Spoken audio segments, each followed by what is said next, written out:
Hello students, in this video we will discuss the question answer of chapter 3 fiber to fabric of class 7th।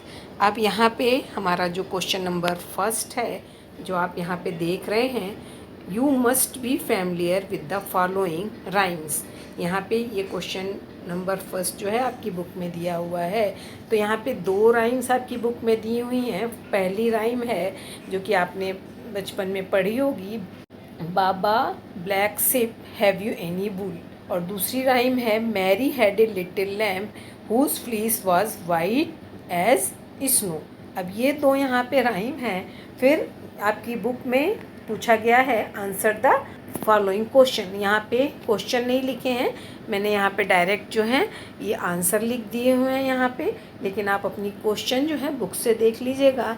इसमें जो first question है आपका कि which part of the black sheep have wool, मतलब black sheep के किस part में जो है ऊल होता है। तो यहाँ पे आंसर दिया हुआ है, the hairy skin called fleece has wool in black sheep. Black sheep में कह रहा है कि जो उसमें ऊल होती है जिसको कि हम लोग फ्लीस कहते हैं, तो वो क्या होती है, द हेयरी स्किन, वो उसकी हेयरी स्किन होती है। अब इसके बाद बी वाला क्वेश्चन है, what is meant by the white fleece of the lamp. ये क्वेश्चन आप बुक से देख लीजिएगा, यहाँ पे नहीं लिखे हैं। What is meant by the white fleece of the lamp. अब इसका आंसर यहाँ पे दिया हुआ है, white fleece of lamp means the white coloured hairy skin. इसका मतलब है कि वाइट कलर की जो हेयरी स्किन होती है उसी को हम लोग क्या बोलते हैं, वाइट फ्लीस ऑफ लैम्प बोलते हैं। तो ये अभी हमारा फर्स्ट क्वेश्चन हो गया।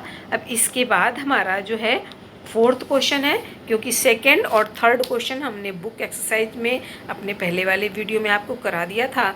तो फोर्थ क्वेश्चन है हमारा, what is meant by the following term. यहाँ पे जो है 3 टर्म दिए हुए हैं क्वेश्चन नंबर फोर्थ में, rearing, sharing and sericulture.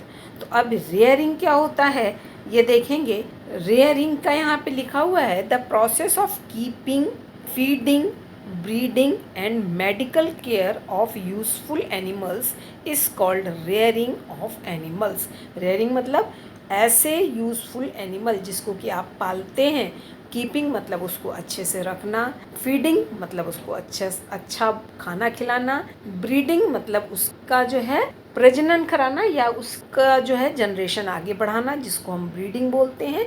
And medical care, medical care मतलब अगर वो बीमार वगैरह पड़ जाएं वो एनिमल, तो उनकी जो है उनका इलाज करवाना।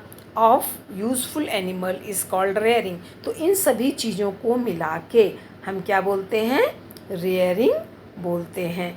तो ये अब हमारा दूसरा है शेयरिंग एंड सेरिकल्चर। तो यहाँ पे हमने लिख दिया है डन इन कीवर्ड्स, क्योंकि हम ये जो है कीवर्ड्स में डिस्कस कर चुके हैं आपके साथ, लेकिन यहाँ पे मैं फिर से हमने यहाँ पे ले लिया है। तो अभी हम इसमें पहला जो है शेयरिंग है, तो हम यहाँ पे शेयरिंग पहले देख लेते हैं। शेयरिंग क्या हो जाएगा, the process of shaving of a sheep body to obtain fleece along with a thin layer of skin is called sharing. ये हमने आपको पहले कीवर्ड में भी बताया था कि ऐसा प्रोसेस जिसमें कि सीप की बॉडी से उसकी जो है सेविंग करना, कैसे सेविंग करना, जिसमें कि उसकी एक जो है थिन लेयर भी साथ में आ जाए, और उसको हम लोग क्या बोलते हैं, शेयरिंग बोलते हैं। The process of shaving of a sheep body, सीप की बॉडी को जो है सेव करना, टू ऑब्टेन फ्लीस, किस लिए उसको सेव करना, जिससे कि हमको उससे फ्लीस मिल जाए। अब along with a thin layer of skin, और उसके साथ जो है उसकी थिन स्किन भी निकल आए, इसको हम लोग शेयरिंग बोलते हैं। तो ये अब आपको समझ में आ गया होगा। इसके बाद जो नेक्स्ट है हमारा, इसमें पूछा गया है यहाँ पे, तो ये अभी हमने आपको शेयरिंग समझा दिया। अब इसके बाद है सेरिकल्चर। अब ये सेरिकल्चर भी हम लोग अपने कीवर्ड्स में डिस्कस कर चुके हैं, लेकिन मैंने यहाँ आपको फिर से ले लिया है समझाने के लिए। The rearing, breeding and management of silk worm for silk is called sericulture. अब स्पेशली जैसे अभी हमने ऊपर रेयरिंग बताया था, वो किसी भी कोई भी एनिमल के लिए, लेकिन जब पर्टिकुलर जो है हम सिल्क वॉर्म की रेयरिंग करते हैं, मतलब उसको जो है पालते हैं, ब्रीडिंग करते हैं, उसकी जनरेशन को, उसका प्रजनन मतलब उसकी संतति को आगे बढ़ाते हैं। मैनेजमेंट मतलब उसको रख रखाव करना, उसका मैनेजमेंट करना, इसको हम लोग क्या बोलते हैं, सेरिकल्चर बोलते हैं। तो यहाँ पे अभी हमने आपके साथ जो थे तीनों टर्म ये वाले जो थे हमारे rearing, sharing and sericulture discuss कर लिए। अब हमारा क्वेश्चन नंबर 5 है कि given below is A sequence of step in the processing of wool which are the missing steps add them। अब यहाँ पे कुछ कुछ स्टेप आपकी जो है बुक में दी हुई हैं और कुछ मिसिंग है। जैसे कि यहाँ पे सबसे पहले शेयरिंग दे दिया हुआ है, आप लोग बुक में देखिएगा, फिर उसके बीच में जो है गैप है, फिर सॉर्टिंग दिया हुआ है, फिर गैप है। तो हमने यहाँ पे जो है जितनी भी स्टेप होती हैं वो पूरी की पूरी यहाँ पे लिख दी हैं। तो किसकी स्टेप लिखनी है, process of given below the sequence of step in the processing of wool, मतलब जो वूल की जो प्रोसेस होती है उसकी क्या स्टेप है, मतलब उसको सीप की बॉडी से निकालते हैं और किस तरह से उसको वूल में कन्वर्ट करते हैं, उसकी पूरी प्रोसेस जो है यहाँ पे हमने उसको लिखा हुआ है। तो उसकी इसके पहले भी हम बता चुके हैं आपकी, इसकी सबसे पहली स्टेप होती है शेयरिंग, जो अभी हमने ऊपर भी आपके साथ डिस्कस किया यहाँ पे। तो शेयरिंग में क्या करते हैं कि सीप की बॉडी से फ्लीस एक उसकी थिन लेयर के साथ निकालना, वो हो जाता है शेयरिंग। मैं यहाँ पे आपको जल्दी से बता दे रही हूँ शॉर्ट में। और स्कोरिंग हम आपको इसको भी पहले बता चुके हैं कि जो सीप की बॉडी की जो हम उसके फ्लीस जो हैं, उसके हेयर जो हैं थिन स्किन के साथ निकालते हैं, उसकी जो है स्कोरिंग वाले में हम क्या करते हैं, उसकी जो ग्रीस होती है, उसमें डर्ट होती है, डस्ट होती है, वो सब रिमूव कर देते हैं। अब सॉर्टिंग वाले प्रोसेस में क्या करते हैं कि उसमें जो डिफरेंट तरह की क्वालिटी के टेक्सचर्स के जो ऊल होते हैं, सॉर्ट मतलब उनको अलग अलग कर लेते हैं। पिकिंग आउट ऑफ बूट्स, अब उसमें जैसे कि आपके स्वेटर वगैरह में रोई निकल आते हैं, उस तरह से उसके बूट्स को हम लोग अलग अलग कर लेते हैं और उसका क्या करते हैं, फिर से स्कोर करते हैं और उसको फिर से ड्राई करते हैं। इस तरह से this is the wool ready to drawn into fibre, और इस तरह से जो वूल होती है वो जो है फाइबर जो है ड्रॉन उसको रेडी हो जाती है यूज़ करने के लिए। इसके बाद का प्रोसेस होता है कलरिंग, मतलब अब आपने देखा होगा कि मार्केट वगैरह में जो वूलन क्लॉथ्स हैं अलग अलग कलर के मिलते हैं। तो वूल तो हमारी जो हमको सीप से मिलती है वो अलग अलग कलर की नहीं होती है, उसको हमको अलग अलग कलर करने के लिए उसको कलर करना पड़ता है। और उसके बाद जो है उसको हम लोग कॉम्बिंग करते हैं, रोल करते हैं, स्ट्रेटनिंग करते हैं, फिर उसकी कॉम्बिंग करते हैं, रोल और उसको रोलिंग करते हैं।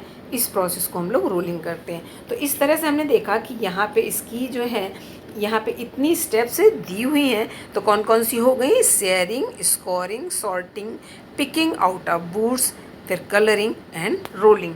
तो ये यहाँ पे इसकी जो है सारी की सारी स्टेप्स दी हुई हैं। अब यहाँ पे क्वेश्चन नंबर 6 में जो है उसमें हमने यहाँ पे life history of silk moth का पूरा डायग्राम जो है आपको समझाने के लिए बनाया हुआ है।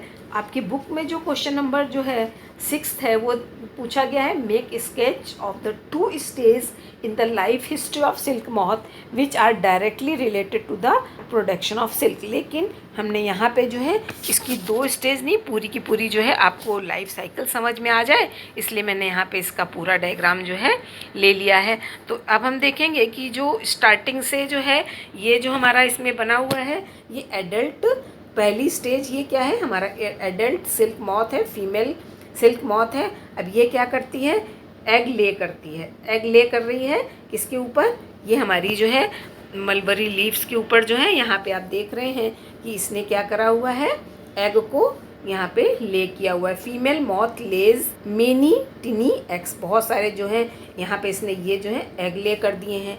अब यहाँ पे 3rd स्टेप में आप फिर क्या देख रहे हैं, इस वाली स्टेज में यहाँ पे लिखा हुआ है कि caterpillar feed on mulberry leaves for about 3 to 4 weeks. अब ये जो एग्स हैं ये जो एग्स ये देती है, इससे क्या होते हैं, लार्वा हैच होते हैं और उसी लार्वा को हम लोग कैटरपिलर भी बोलते हैं और जो है इसी को हम लोग सिल्क वॉर्म भी बोलते हैं। तो अब ये जो एग्स है जो यहाँ पे ये आप देख रहे हैं, ये जो लार्वा निकला है ये मलबरी लीव में 3 से 4 वीक तक इसमें ये क्या करता है, फीड करता है। Each of them spin A cocoon around itself, और ये जो कैटरपिलर है ये जो सभी जितने भी कैटरपिलर एग से बनेंगे वो सभी चारों तरफ जो है अपने कुकून को जो है स्पिन कर लेते हैं, मतलब लपेट लेते हैं। तो इस तरह से अब इसके बाद की आप स्टेप देखेंगे, यहाँ पे दिखाया गया है इस वाले प्रोसेस में कि the caterpillar change into pupa inside the cocoon. अब जब ये वाला जो कैटरपिलर है ये क्या करता है, अपने चारों तरफ कुकून स्पिन कर लेता है, और जब कुकून स्पिन कर लेता है तो वो जो है फिर किस में चेंज हो जाता है, प्यूपा में चेंज हो जाता है कुकून के अंदर। और फिर इसके बाद जो है ये फिर से जो है एडल्ट सिल्क मॉथ में जो है कन्वर्ट हो जाता है। तो ये इसकी जो है पूरी की पूरी जो है सिल्क मॉथ की जो है लाइफ हिस्ट्री है, आपको समझ में आ गई होगी। अब हमारा जो आपकी बुक में क्वेश्चन नंबर 9 है, एक्चुअल में वो पजल वाला क्वेश्चन है। क्वेश्चन है given below is a crossword puzzle based on this lesson, use hint to fill in the blanks space with letters that complete the word.